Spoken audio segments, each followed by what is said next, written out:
ایک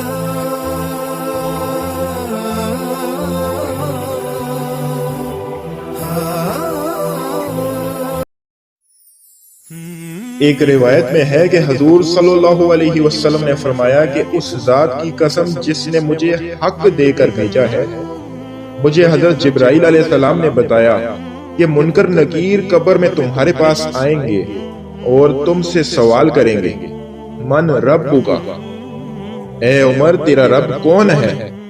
تو تم جواب میں کہو گے میرا رب اللہ ہے۔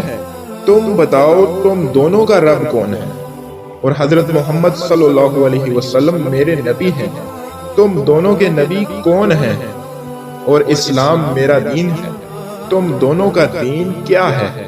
اس پر وہ دونوں کہیں گے دیکھو کیا عجیب بات ہے، ہمیں پتہ نہیں چل رہا کہ ہمیں تمہارے پاس بھیجا گیا ہے یا تمہیں ہمارے پاس بھیجا گیا ہے۔